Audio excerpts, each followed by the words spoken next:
শুভ রথযাত্রার প্রীতি ও শুভেচ্ছা দিয়ে শুরু করলাম আমাদের সেই 400 বছরের পুরনো ঐতিহাসিক বাংলাদেশের সব থেকে বড় রথযাত্রা হচ্ছে আমাদের ধামরাইলের রথযাত্রা। তো আজকে আমি সেখানেই যাব, আমাদের বাড়ির কাছেই, খুব একটা বেশি দূরে না।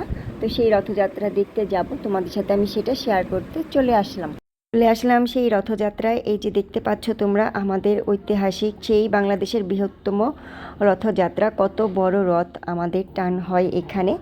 আর এটা হচ্ছে বাংলাদেশেরও সব থেকে বড় রথযাত্রা। এটা হচ্ছে প্রায় 400 বছরের পুরনো ঐতিহাসিক রথ।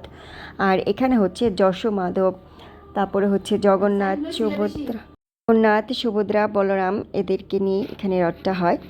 আর এটা হচ্ছে যশোমাধবের রথ। তো এই যে বড় রথটা দেখতে পাচ্ছ, এটার মধ্যে যশোমাধব যাবে, আর জগন্নাথ, যশোদা, সুভদ্রা আর হচ্ছে বলরাম যাবে ছোট্ট একটা রথে। তো তোমাদের সাথে শেয়ার করব। তো এই যে আমি রথে পৌঁছে গিয়েছি, আর এদিকে কলা চিনি কিনে নিলাম সিমন্তিনী আর গৌরীর জন্য। আমি দিতে পারবো না, আমি একটু রথটাকে দূর থেকে প্রণাম করলাম জগন্নাথকে আর যশোমাধবকে। এই বড় রথটার মধ্যে যশোমাধব উঠবে একদম উপরে। আমি তোমাদের সেটা শেয়ার করব, দেখাবো। আর রথে এত মানুষ, প্রচুর ভিড় হয়। আর আমি যেহেতু একা গিয়েছিলাম 2 মেয়েকে নিয়ে, আমার কিন্তু ভীষণ কষ্ট হয়েছিল, অনেকটা সময় দাঁড়িয়েছিলাম মেয়েদেরকে নিয়ে। আর গৌরী তো আমার কুলি থেকে নামছিল না একদমই। তারপরে এই দাদাটা গৌরীর গালে একটু রং এঁকে দিল, ওং লিখে দিয়েছিল, আর একটা জগন্নাথ দিল। তো আমার তো খুব ভালো লেগেছিল গৌরীর এই লেখাটা। তাও তোমাদের কেমন লাগলো, গৌরীকে ভালো লাগলো কিনা একটু জানাবা। আর এই যে সিমন্তিনী হাসছে, ওর খুশিতে আমার ভীষণ ভালো লাগছিল।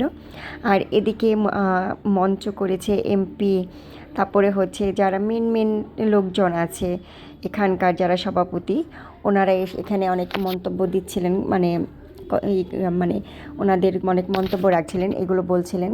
যাই হোক, রথযাত্রা বা পুরনো ইতিহাস কীভাবে এই মন্দির হয়েছে বা এইসব আর কি, যে যা বলে। যাই হোক, এই যে আমাদের যশোমাধব গাড়িতে রথে করে চলে আসছে, ছোট্ট একটা গাড়িতে করে। অনেক লোকের ভিড়ে আমি ভিডিও করতে পারি নাই।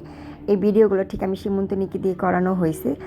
আর এই যে দেখতে পাচ্ছ, এই যে একটা গাড়ি যাচ্ছে, এটার মধ্যে কিন্তু ঠিক আমাদের জগন্নাথ, সুভদ্রা, বলরাম আছে। আর ওই যে বড় রথটা দেখতে পাচ্ছ পেছনে, ওটাতে শুধু যশোমাধব আর বাকি দেবদেবীরা থাকবে। তো এই রথটা কাউকে টান দিতে দেয় না, শুধুমাত্র বিশেষ কয়েকজন যারা আছেন এখানকার কমিটির লোকজন, ওনারাই এটাকে টেনে নিয়ে যায়। আর এই যে দেখতে পাচ্ছ যশোমাধবকে কিন্তু এখন ঠিক আমাদের এই বড় রথের মধ্যে তোলা হচ্ছে। এই যে যশোমাধবকে তুলে প্লাস বেঁধে দিচ্ছেন, যাতে যশোমাধব পড়ে না যায় আর ধরেও রাখে। তো আমি এবার প্রথম এটা দেখলাম, শুরু থেকে লাস্ট পর্যন্ত আমি রথে ছিলাম। তো আমি অনেকবার রথে গিয়েছি, কিন্তু আজকের মতন এবছরের মতন আমি এত সুন্দর করে রথকে কখনো উপভোগ করিনি।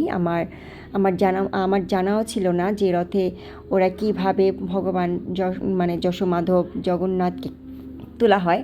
আমার এটা একটা ভীষণ কৌতূহল ছিল যে এখানে জগন্নাথকে কোথায় বসায়, কোথায় রাখে, এটা দেখার আমার খুব আগ্রহ ছিল। যাই হোক, জগন্নাথদেব আমার মনের আশা পূর্ণ করেছেন। তারপরে যে মন্দিরের ভিতরে বিগ্রহগুলো ছিল সব এক এক করে এনে এই যে বড় রথটাতে বসাচ্ছেন। আর এই যে ঠাকুরগুলোকে যারা আনছেন তারা কিন্তু খুব আনন্দ সহকারে নৃত্য করে করে আনছেন, আর জয়ের ধ্বনি দিয়ে। তো আমি সেটা তোমাদের সাথে শেয়ার করতে পারলাম না, যদি কপিরাইট চলে আসে। আর এই সিনগুলো কিন্তু আমার ভীষণ ভালো লেগেছে। এই দেখো, কৃষ্ণ আর বলরামকে, 2 ভাইকে নাচানো হচ্ছে। এটা কিন্তু অনেক দারুণ ছিল, চমৎকার একটা মুহূর্ত ছিল। আমার কিন্তু ভীষণ ভালো লেগেছে, যাই বলো। তারপরে এই যে দেখতে পাচ্ছ কৃষ্ণকে নিয়ে আসলো। আর এদিকে যে এত লোকের ভিড় আর এত গরম ছিল, দাঁড়ানোর মতো অবস্থা ছিল না। আর এই যে রথটা চলে যাচ্ছে, গাড়িটা অনেকটা দূরেই, আমি রথের পিছনে ছিলাম, আমি সামনে দাঁড়াতে পারিনি, কারণ সামনের দিকটা প্রচুর ভিড় ছিল। আর আমি রথের সাথেই দাঁড়িয়েছিলাম, ওই পাশটা একটু ফাঁকা ছিল বলে। যেহেতু আমার ছোটো গৌরী আমার কুলে ছিল, আমার একটু সেফ জায়গাতেই দাঁড়াতে হবে, এখানটা একটু সেফ ছিলাম, তাই আমি এখানটাতে দাঁড়িয়েছিলাম। তারপরও মনে করে যে সিমন্তিনী ক্লান্ত হয়ে বসে পড়েছে, আমিও বসে পড়েছিলাম। আমার হাত পুরো বাম হাতটা ব্যথা হয়ে গেছে, প্রায় 2 থেকে আড়াই ঘন্টার মতন হবে দাঁড়িয়েছিলাম। প্লাস গৌরীকে তো ওখানে আমি নামাতে পারি নাই, কারণ লোকের ভিড়, ছোট বাচ্চা, ওকে দাঁড় করানো সম্ভব ছিল না, কোলে রেখেছি। তো হাতটা প্রচুর ব্যথা হয়ে গেছে, সেগুলো ব্যথা। তারপরে যখন রথ টানা হয় তো রথের দড়ি ধরে তো মানে দেখো কত আনন্দ হচ্ছে এখানে। এখানে সবাই জয়ধ্বনি দিচ্ছে রথ উপলক্ষে। আর এই যে রথের দড়ি টান শুরু হয়ে যায়, এই সময়তেই কিন্তু আমি সীমন্তিনীকে রথের মধ্যে দড়ি টান দিতে দেই নাই, আমরা পরে দিয়েছি, অনেকটা পরে, অনেকটা যখন মানে রথ দূরে চলে গেছে তারপরে আমরা দড়ি ধরেছি। কারণ এখানে আমরা যদি এখন যাই, সীমন্তিনী, গৌরী বা আমি বাচ্চাটাকে নিয়ে আমাদের অনেক কষ্ট হবে, আমরা ঢুকতেও পারবো না। এটা ভেবে তারপর অনেকটা দূর রথ যাওয়ার পরে আমরা রথের দড়ি ধরি, প্লাস প্রণাম করি। আর ওখানে গিয়ে যা বিপদ একটা ঘটেছিল আমার সাথে, আমি এমন একটা ভিড়ের মধ্যে পড়ে গেছি, আমি না পারছি বের হতে, না পারছি আমি সাইড হয়ে যেতে। তারপরে যাই হোক, তো ওখানকার সবাই তো ভালো মন্দ লোকজন আসছে, সবাই তো পাজি না। তো এক দাদা বলছেন যে দিদি, আপনি একটা ছোটো বাচ্চা নিয়ে এত ভিড়ের মধ্যে কেন ঢুকে গেছেন, তো আপনি বাবুকে নিয়ে একটু সাইড হয়ে দাঁড়ান, আপনি পরে বের হন। আর রাত 7টা বাজে যেহেতু রথ টান হয়েছে, আর আমি 2 মেয়েকে নিয়ে একাই গিয়েছিলাম, আমার একা আসতে হবে, অনেকটা পথই আমাদের এখানে। তো আমি ভেবেছিলাম একটু রথের পাশাপাশি আমিও বের হয়ে যাই, কিন্তু সেটা করতে গিয়ে আমার অনেকটা রাত হয়ে যায়, আর তাড়াহুড়া করে বের হতে গিয়ে আমি বিপদে পড়ে যাই।